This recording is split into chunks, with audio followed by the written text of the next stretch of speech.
Ladies and gentlemen, college football week number 2 is officially in the books, and the Auburn Tigers are finally a ranked team. Yes, you heard that correctly. 4 years since we have been a ranked team, and now the Auburn Tigers are ranked number 24th in the country. We're freaking back, baby.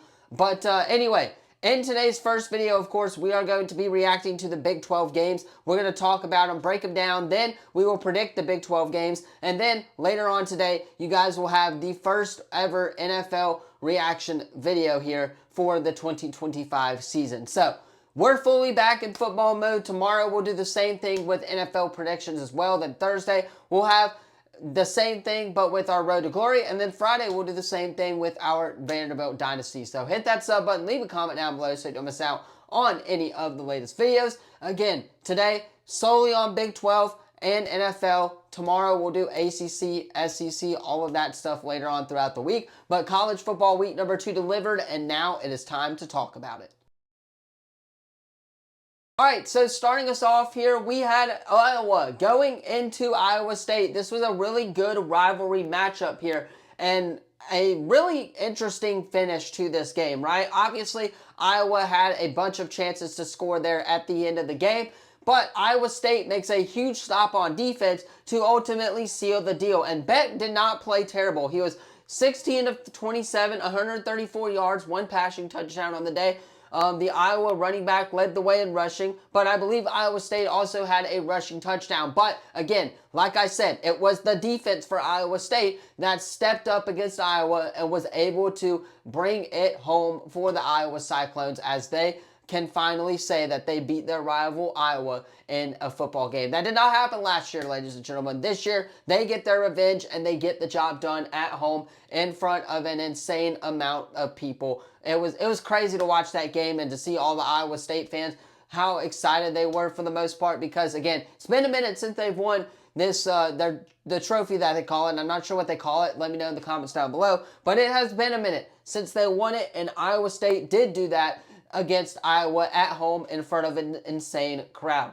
Moving on, the other 11 a.m. game, we had Texas Tech destroying Kent State. Obviously, we thought this was going to happen, right? Morton, the quarterback for Texas Tech, threw for three touchdowns, almost 300 yards as well. So, again, pretty much as expected for Texas Tech. Utah defeating Cal Poly as well was expected 69-3. So we're not really going to hit on those games, but it's looking like Utah is moving on from the Can Rising era very, very well for the Utah Utes. Again, Bowling Green going into Cincinnati. I thought this game would be close, guys. I said it was going to be close because I said that there's no way that this Cincinnati team would let Bowling Green win this game, but I thought it was going to be close, right? And that is ultimately what did happen, as Cincinnati did get the job done at home. But there's a game that I want to talk about right here, and this is the one that is very interesting to me. Ohio upsetting West Virginia. Yes, you heard that correctly. The Mountaineers got some things to figure out. Pat McAfee was talking about it because obviously on game day he went to West Virginia and played football there. But they've got some stuff to figure out, ladies and gentlemen. And Ohio beating them at home was insane. The Ohio quarterback, 245 yards, 1 touchdown on the day. Obviously, Navarro, the Ohio running back as well, rushed for 87 yards. So beat him with his legs as well. Did not watch any of this game. But it was just crazy to see on the scoreboard that Ohio beat West Virginia at home. Yes, they have some stuff to figure out, which hopefully they can get figured out towards the end of the season. Now, a game that I really want to talk about here, and I've been wanting to talk about this game ever since Saturday wrapped up, because today Colorado announced a change at quarterback. They announced that their freshman quarterback, Julian Lewis and Kerryon Slater, will no longer be the starting quarterbacks for Colorado. I can't remember the dude off the top of my head, but Colorado did announce a change at the quarterback position because of how well he played in this game, right? Kerryon Slater did struggle in the opener. Julian Lewis also struggled in the first couple games that he played as well. But Colorado making a switch at quarterback, 31-7, not the typical Colorado score, right? So they got some things to figure out over there at the quarterback position, which is why they are making a change at that spot. So Colorado does indeed get the dub, but again, got some things to figure out at the quarterback position. Kansas State hosting Army. Army getting the job done on the road, man. Army's going to be a team to watch out in the group of 5, that's for sure. Not a lot of people have them up there, but they are going to be really well. And Kansas State starting out 1-2, not a good sign because, again, they are projected to make the college football playoff, or at least were in the preseason poll. Avery Johnson coming back, right? They were hyped up in the Big 12, but now, with losses to Iowa State and losses to Army, that could potentially change. So, Kansas State basically has to win out the rest of the way if they are going to make the college football playoff, because they're not going to get an at-large bid. Those are basically for the SEC and the Big Ten teams, let's be real. So, Kansas State has got some work to do if they want to make the college football playoff. Not a good start for them. Houston, going into Rice, Houston getting the job done. Thought that was pretty self-explanatory there. Wingman, the quarterback for Houston, at 1 touchdown, 189 yards as well. Not something that everybody was not expecting to happen, right? Obviously, we knew that they were going to go into Rice and beat them. UCF hosting North Carolina A&T, getting the job done, 68-7, 170 yards on the day for the UCF quarterback Jackson, while the running back for UCF had all 3 touchdowns as well for the Knights, as they do get the job done to improve to 2-0 on the year.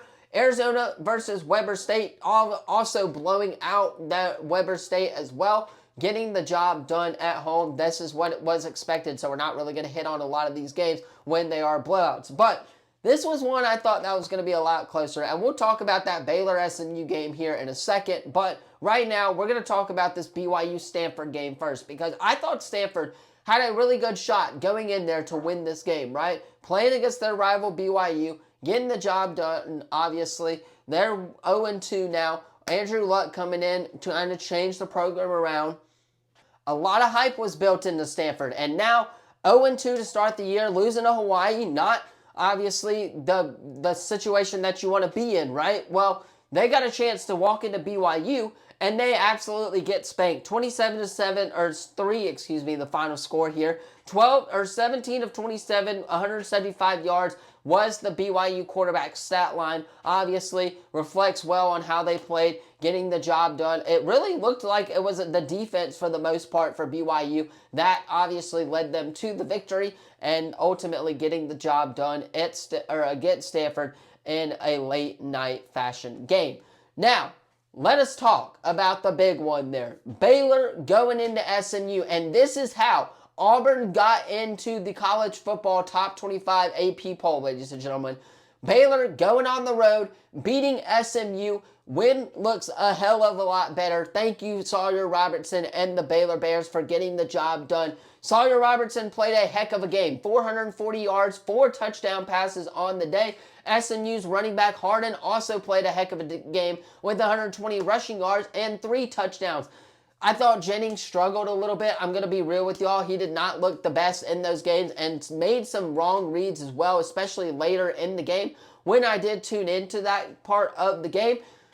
But Baylor getting the job done, again, shows that Auburn beat a really good Baylor team. And this Baylor team just proved why they should be in the discussion for this Big 12 conference. They have a lot of key pieces. Their wide receiver room is very explosive. They're obviously have a really good quarterback in Sawyer Robertson as well. So Baylor getting the job done. Cannot be more happy for the Bears, as it helps Auburn sneak into the AP Top 25 college football rankings for the first time since 2021. But you guys, let me know your thoughts on all of these games in the comments down below. Don't forget to like, subscribe, turn that bell on, as we do our best to post on this channel every single day. Thank you all so much for watching. Big 12 predictions up next for you all interested, and I will see you in the next one. Peace.